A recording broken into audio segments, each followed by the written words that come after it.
The truth is, with healing, we have to take a lot of the conscious mind out of the concept of healing. With energy healing, with spiritual healing, with hypnosis, with meditation, whatever form of healing that it might be that you're wanting to try, wanting to partake in. Even if you're a practitioner, just take a lot of the conscious mind out of it, because the conscious mind likes to try and find physical reasons for something to happen in, because we're so conditioned into, and the programming that, oh, we've got a pain, so we take painkillers, or we've got this these palpitations and this anxiety, oh, we need to take this medication. And those are the symptoms of something that is happening deeper, something that we can't tangibly see. We can maybe feel it with the physical body, but tangibly we can't touch it, and we can't actually say what it is. So when we go to see a healing practitioner, whatever modality it may be, letting go of the conscious mind and just having yourself open to whatever needs to take place in that healing. So you may be aware consciously of things that you're feeling. You might feel heat, you might feel cool spots, there might be tingling, there's all these different sensations that you can go through. As a practitioner, you might see things, you might be aware of things. Again, the conscious mind wants to try to rationalize that the more we separate ourselves from the conscious mind and just allow things to flow as they need to flow, then the truest aspect of healing is taking place on a much deeper level, on a subconscious level, on an energetic level. The way I like to think about it in two different ways is when we're healing on an energetic level, when we're doing meditation practice, when we're doing hypnosis, when we're doing therapy, when we're doing Reiki, when we're talking, when we're doing EFT, all these different healing modalities that involve your energy. What is happening is, the way I like to think of it or describe it is, if you think of yourself as a computer, a hard drive, and every week you need to defrag your hard drive just to allow it to be optimized, to work on an optimum level. That's what's happening with your subconscious mind. You're separating away from your conscious mind, your subconscious mind is taking over, and it's dealing with things that you need to deal with. Sometimes emotions can come up, can make you may have like what we sometimes deem as like an emotional breakdown, or an emotional, just a break where you might cry, you might laugh, you might want to scream and shout. All these other things can happen and can take place. But it's not negative. What's happening is things are being released. And because we're not consciously aware of it, it's just happening. Just allow it to happen. Go with the flow and just let it come out. Let it all come out. It doesn't matter. And only so much will come out. And then it'll stop. Then you'll gain composure. You'll go back to center, and the healing will continue. So that is kind of like one of the ways I like to explain it. The other way I like to explain it as well is, if you think of yourself as, say, a TV, and each of those TVs has a different channel, you can't actually see where this signal is coming from. You know it's coming through a box through the wall, and you click a button and it's there. It's exactly the same with you, with your frequency, with your energy. There's nothing you can actually see. You don't know that, oh, if I click that button, that's going to happen. Click that button, that's going to happen. And this is the part of the programming, the conditioning that we've been made to believe, is that we have to have full control over everything. And I talk a lot about just having an awareness and not connecting yourself consciously to that awareness, just being aware and just being open to it. And whatever needs to happen will happen, and you just go with the flow. And that's another real great way of just letting go, surrendering to the process. And usually when people are dealing with things, when they've got a lot of trauma, a lot of blocks, mental health issues, all these walls get built up, that they're in a brick structure, but that brick structure, they've created their own prison. They've created that themselves, and again, no judgment. This is what we do. This is what I did. You put blocks up to stop this, to stop that. I'm not going to get hurt by that again. I'm not going to hurt by that again.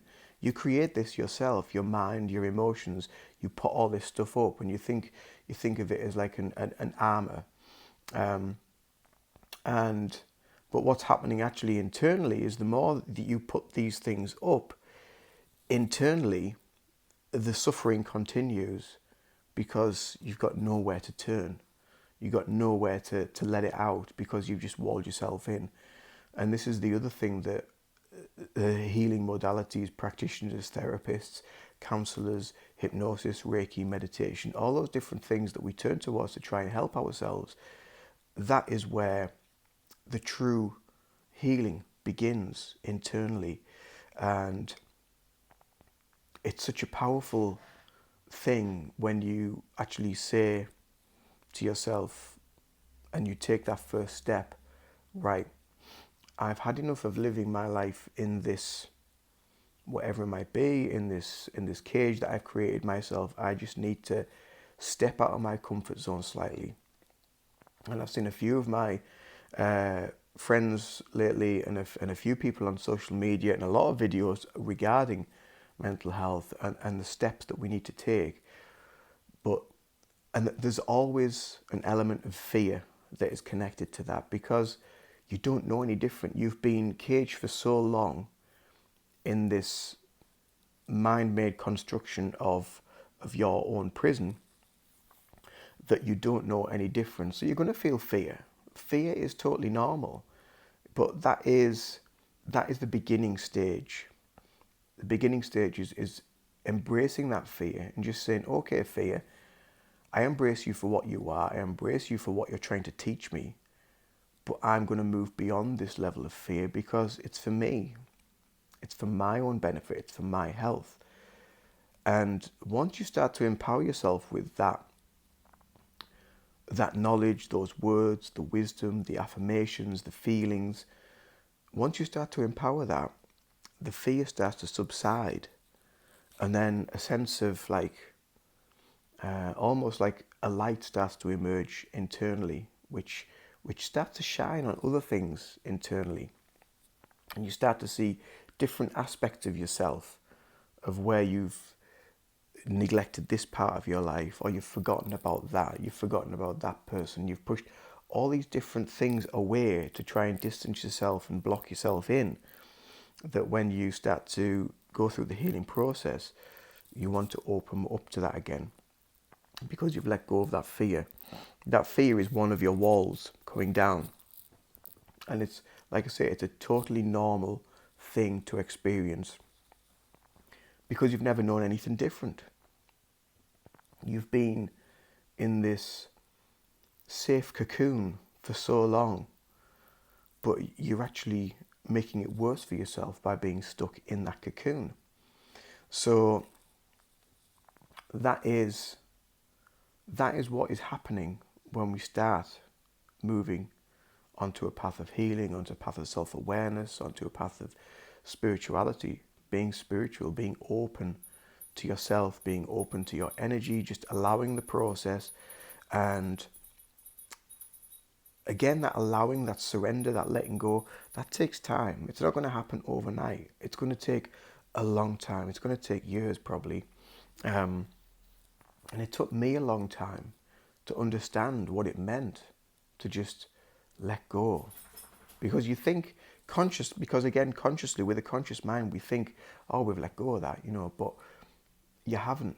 There's still an aspect of you that's clinging on to it, whether you're consciously aware of it or not.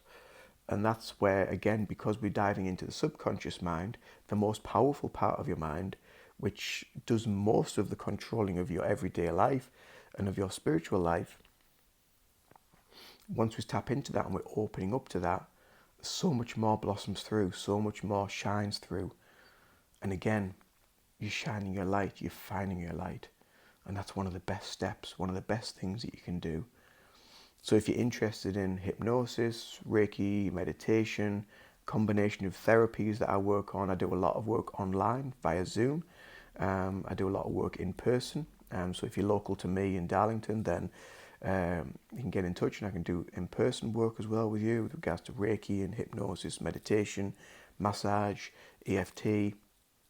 But yeah, that's what's happening, and it's a wonderful journey, and it's not going to be easy. It's not going to be plain sailing. But anything that you want to obtain, anything you want to achieve in life, it's never going to be an easy journey. It's exactly the same as I've said before in other videos, like going to the gym. You know, if you want to create the perfect physique, you're going to go there a lot. You're going to be in a lot of pain until your body starts to become strong, starts to become fit. It's exactly the same with the mind, the conscious, the subconscious mind, finding that balance. It's all about finding that harmony and finding that inner strength that you need to find within you. And you have it. You can do anything that you want to do because you are the driver of your vessel. Nobody else. Nobody else controls you or tells you what to do. You make the decisions. Much love.